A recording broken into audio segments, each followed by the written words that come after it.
there is a silent inefficiency hidden within your fertilizer regimen that effectively starves your lemon tree. Many growers unknowingly introduce antagonistic elements like zinc and phosphate simultaneously, or neglect the critical pH balance, triggering a chemical precipitation that renders nutrients insoluble. It is not a disease, it is a management error. To correct this, you must view your container lemon not merely as a plant, but as a miniature ecosystem requiring precise input management. Today, we deconstruct the fertilization hierarchy to ensure sustained fruit production. Yet, before we can balance the chemistry, we must analyze the physical structure of the system. The architecture of a containerized lemon tree is defined by its isolation. It functions as a complex biological machine operating within a closed-loop system where every environmental variable is artificially magnified. In open agricultural zones, citrus roots act as aggressive foragers, extending laterally through the earth to seek out moisture reservoirs and mineral pockets. However, once confined to a container, the root zone becomes finite, turning the tree from an independent organism into a dependent variable, entirely reliant on external engineering. Most growers encounter failure because they view the container as a passive holder rather than an active constraint. This enclosure acts as a pressure cooker for biological processes, demanding the precise management of three critical pillars: light, water, and temperature. Unlike orchard cultivation, where the subterranean network buffers the tree against drought or nutrient shock, the container eliminates this safety net. Research indicates that the yield of container-grown citrus is directly proportional to the stability of this restricted environment, rather than the sheer volume of soil available. This necessitates a shift from casual gardening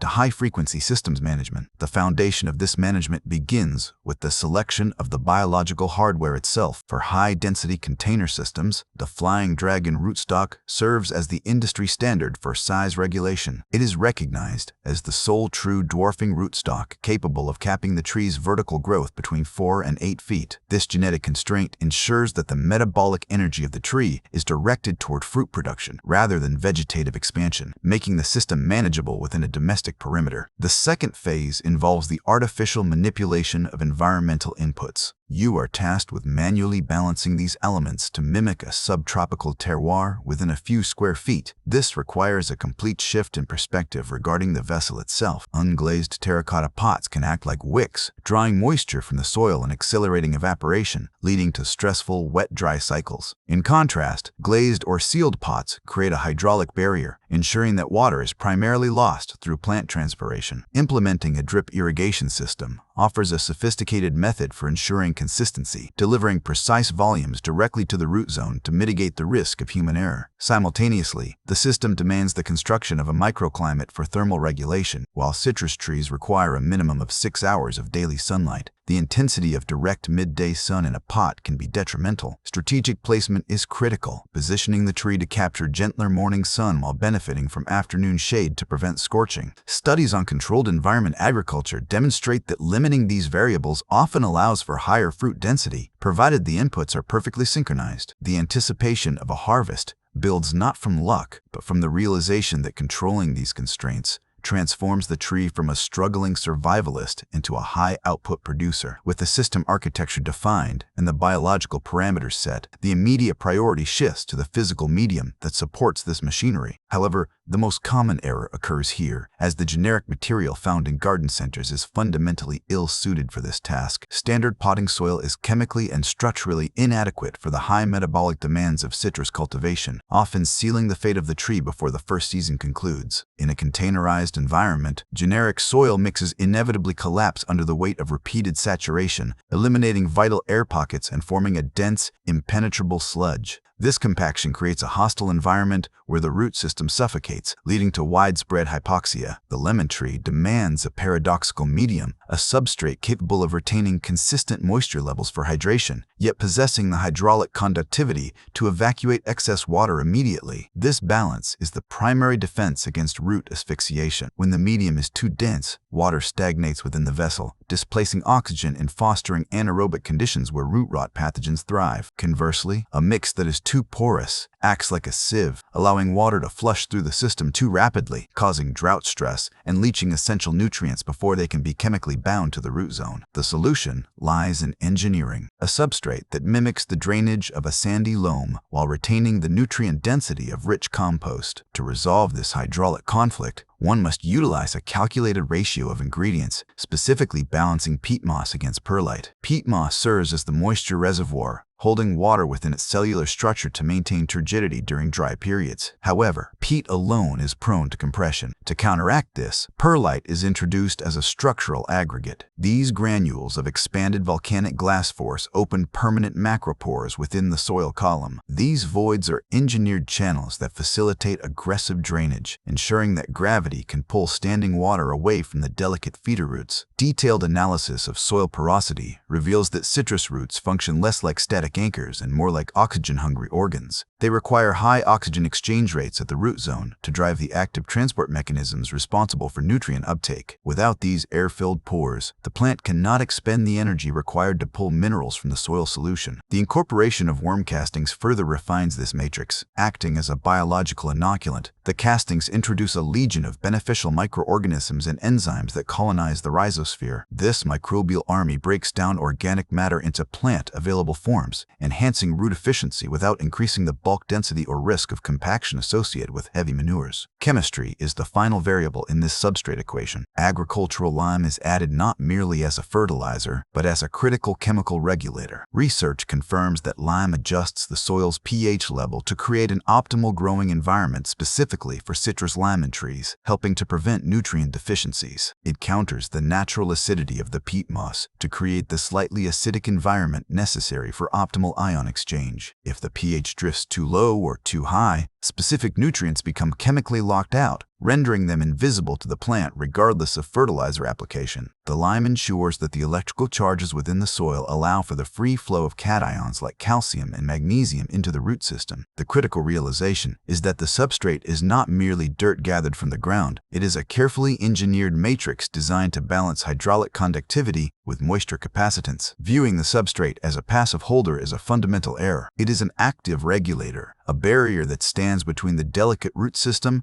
and the chaotic variables of the outside world. The perfect substrate acts as a forgiveness buffer, protecting the plant against human error in watering while maintaining the necessary oxygen gradients for survival. Yet, even the most perfectly engineered soil matrix cannot function in isolation. Its ability to maintain this hydraulic balance is immediately compromised or enhanced by the physical characteristics of the container that holds it. The selection of this physical vessel is a decisive factor in the hydraulic stability of your agricultural system, often distinguishing between a thriving producer and a specimen in decline. Most growers fail to recognize that the container is not merely a receptacle. It is a critical component of the hydration equation that dictates how long the root zone remains viable. The material composition of the pot interacts directly with the ambient environment, either shielding the roots from thermal and desiccation stress or actively accelerating the loss of vital resources. Unsealed terracotta, while visually traditional, functionally behaves as a parasitic entity within the irrigation cycle. The clay possesses a microscopic network of porous capillaries that wick moisture away from the soil core to the exterior surface, where it sweats out water and evaporates rapidly into the atmosphere. In high-temperature environments, this evaporative cooling effect transforms the pot into a dehydration machine, pulling water away from the root ball faster than the tree can absorb it. This competition for resources forces the cultivator to adopt a hyperactive watering schedule that is difficult to sustain. The resulting instability creates a dangerous oscillation between saturation and drought. This wet-dry cycle is the primary environmental trigger for fruit abortion. When a lemon tree detects a rapid drop in soil moisture, it engages a survival protocol, severing the vascular connections to developing fruit to conserve hydration for the vegetative hardware. To prevent this physiological panic, the use of glazed or sealed vessels is mandatory. These non-permeable containers establish a hydraulic barrier, neutralizing lateral evaporation and forcing water to exit the system solely through drainage or biological transpiration. This simple structural change effectively doubles the residence time of water within the substrate, aligning with research confirming that glazed vessels significantly outperform porous alternatives in moisture retention. Once the vessel is secured, the method of water delivery must be re-engineered. Field research into irrigation efficiency suggests that maintaining a constant, low-level moisture profile is significantly more effective for fruit development than sporadic, deep inundations. The massive influx of water followed by days of drying creates a stress gradient that confuses the plant's metabolic rhythm. The goal is to achieve a state of homeostasis where the moisture level remains static, mimicking the consistent conditions of a humid subtropical floor. The implementation of a drip irrigation system is specifically designed to automate this consistency, removing the variable of human error. By utilizing pressure-compensating emitters, you deliver precise volumes of water, measured in milliliters per minute, directly to the root zone. This targeted application eliminates surface runoff and ensures that the water infiltrates slowly, fully saturating the micropores of the soil architecture without flushing away nutrients. This system allows for the detailed calibration of input, ensuring the tree receives exactly what it requires to maintain turgidity, regardless of external temperature fluctuations. To further fortify this hydraulic defense, a heavy application of organic mulch is applied to the soil surface. This insulating layer acts as a physical lid, retarding surface evaporation by a massive margin and shielding the upper root zone from direct thermal radiation. Research notes that this simple addition is critical for maintaining long-term moisture stability. The mulch also suppresses the germination of competing flora, ensuring that every drop of water introduced to the system is consumed exclusively by the citrus. The anticipation of a harvest lies in the elimination of variability. When the tree no longer fears the shock of drought,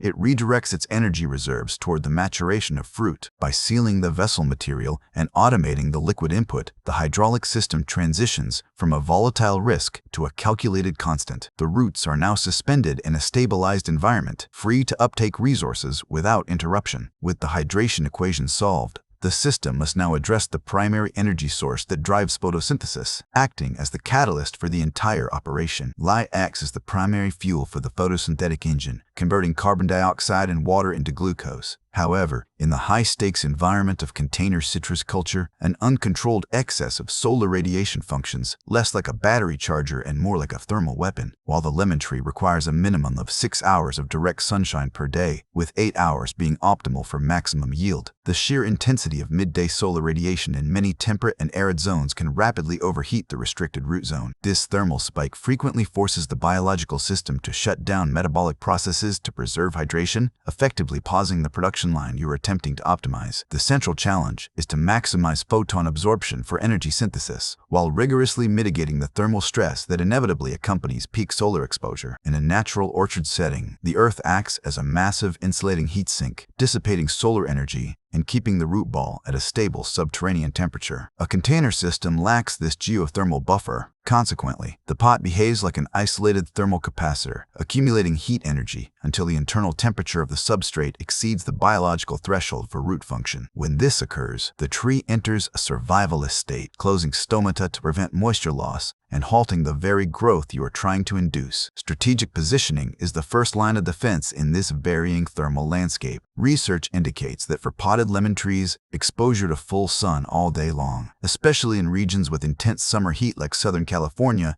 is often excessive. The optimal configuration involves placing the container to intercept the gentler, high-quality wavelengths of the morning sun, aiming for partial sun exposure that covers approximately 2/3 of the day. This successfully drives photosynthesis during the coolest hours, allowing the tree to stockpile energy without engaging its cooling mechanisms. As the sun ascends to its zenith, the system benefits from architectural shade or the canopy of larger vegetation to shield the lemon tree from aggressive afternoon rays. Data on citrus physiology indicates that leaf function does not scale infinitely with increased light. Instead, it follows a bell curve where efficiency declines rapidly once ambient temperatures exceed the optimal range for the species. If the leaf temperature rises too high, the enzymes responsible for carbon fixation begin to denature, and the rate of respiration outpaces the rate of photosynthesis. Therefore, your objective is not simply to expose the tree to maximum light, but to curate a specific window of exposure that aligns with the plant's ability to process that energy without sustaining thermal damage. In cooler climatological zones, this equation reverses,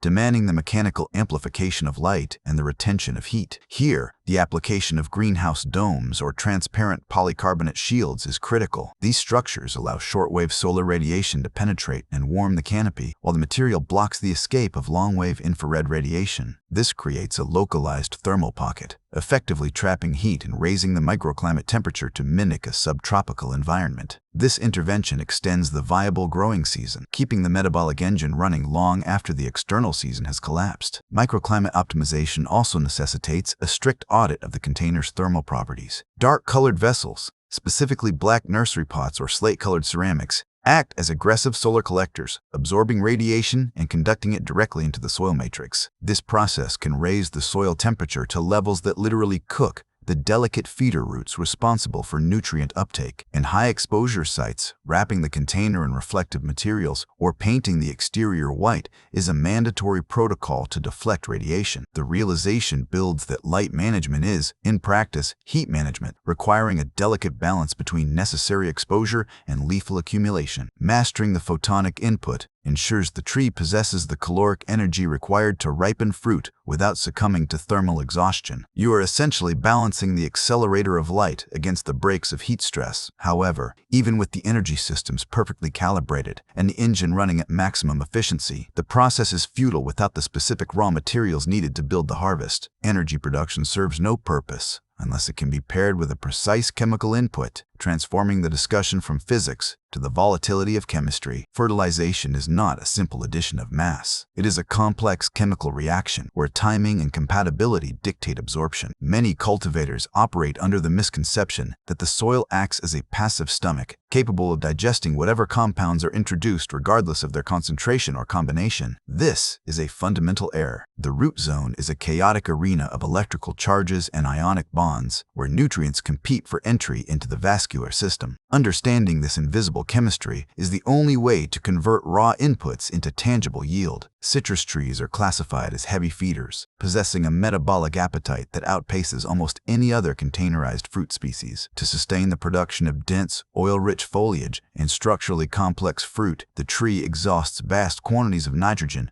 phosphorus, and potassium. Nitrogen drives the vegetative engine, building the chlorophyll arrays necessary for photosynthesis. Phosphorus fuels root expansion and flower set. Potassium regulates the opening of stomata and the thickness of the fruit rind. Beyond this macronutrient triad, the metabolic machinery relies on a precise suite of micronutrients, including magnesium, manganese, and iron. However, the mere presence of these elements in the pot does not guarantee their uptake. A primary inefficiency in commercial and domestic yield is the simultaneous application of antagonistic elements, specifically zinc and phosphate. Research indicates that citrus roots struggle to absorb zinc and phosphate at the same time due to competitive interactions within the soil solution. When introduced together, these critical components often render each other metabolically unavailable. Consequently, the nutrients remain physically present in the container, but become chemically locked out, invisible to the plant's uptake mechanisms. This phenomenon creates a confusing paradox for the grower. The tree begins to exhibit severe deficiency symptoms, signaling a desperate need for both zinc and phosphorus. The instinctive reaction is to increase the dosage of a standard complete fertilizer. However, adding more raw material without correcting the application method only exacerbates the antagonism, increasing soil salinity and further stressing the root system. You essentially starve the plant by overfeeding it. Agricultural best practices dictate that these inputs must be temporally staggered. A verified protocol involves feeding phosphate and zinc at least 6 weeks apart, ensuring that one element is fully assimilated before the other is introduced. To resolve persistent issues with leaf yellowing, specific studies suggest a targeted approach, utilizing a fertilizer formulation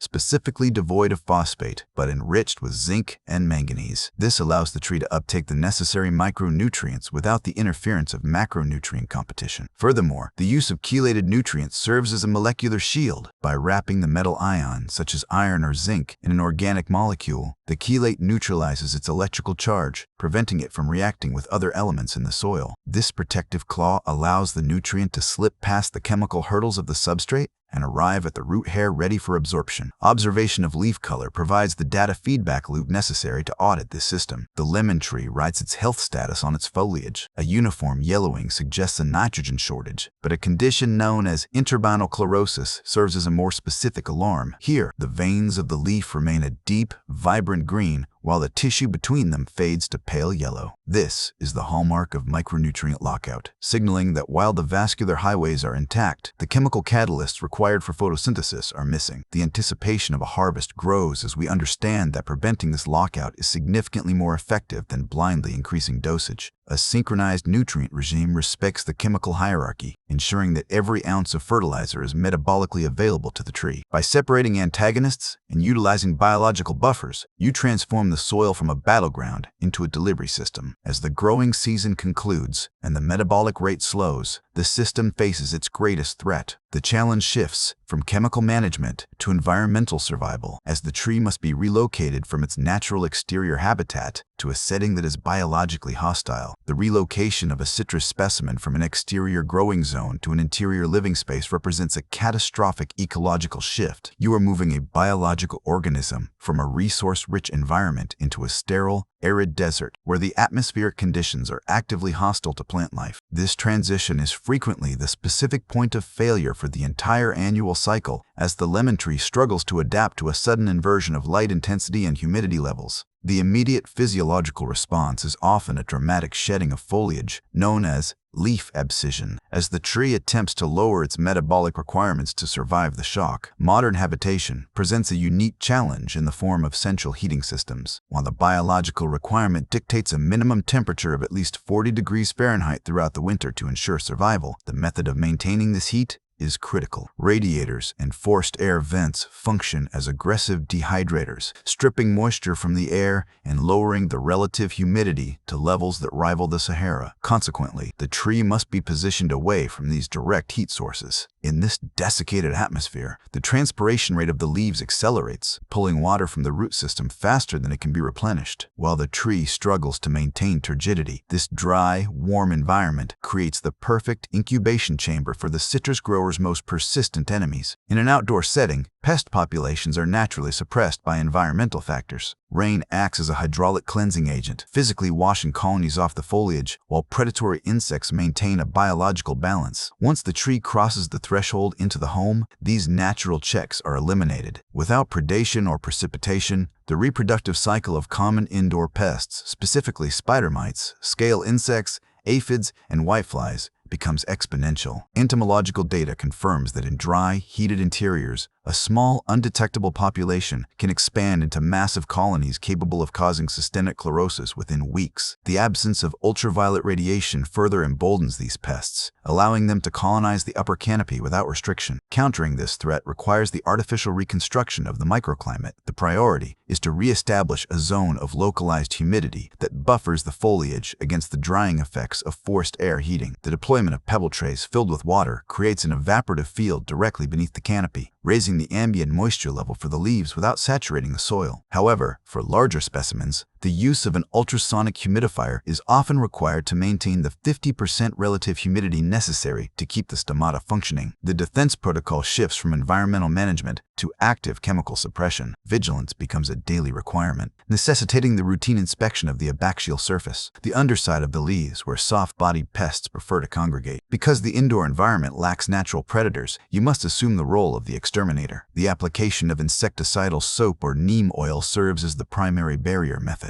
Unlike systemic poisons, neem oil functions mechanically by coating the pests in an oil layer that blocks their spiracles, effectively suffocating the population. For armored invaders like scale insects, mechanical removal is often necessary. They can be physically wiped off with your fingers or targeted individually with rubbing alcohol to dissolve their protective coating. During this dormant phase, structural intervention through pruning becomes a sanitation tool. The interior of the tree should be opened up, removing dense, crossing branches that inhibit airflow. This reduction in foliage does not harm the dormant tree, but rather eliminates the stagnant pockets of air where pests establish their strongholds. By reducing the surface area of the canopy, you simultaneously reduce the territory available for infestation and improve the efficacy of your spray applications. The stakes during this confinement period are exceptionally high. A severe winter infestation acts as a parasitic drain on the tree's carbohydrate storage, depleting the energy mandated for the spring flush. The successful overwintering strategy creates a paradigm shift where the goal is no longer aggressive growth but strict conservation. and pest suppression. Mastering these transitions completes the cycle of control, ensuring that when the solar cycle returns, the biological machinery is primed for immediate production rather than recovery. This holistic dominance over the environment confirms a singular truth about agricultural success. The high-yield potted lemon tree is not a biological accident or a result of horticultural luck. It is the predictable product of a rigorously managed system where the core constraints of light, water, and temperature are treated as calibrated variables. By viewing the container not as a limitation, but as a strictly controlled microenvironment, you successfully transition from passive gardening to active agricultural engineering. This shift ensures a harvest that defies the spatial limitations of the modern home, ensuring the tree remains vigorous enough to set fruit year-round. The immediate next step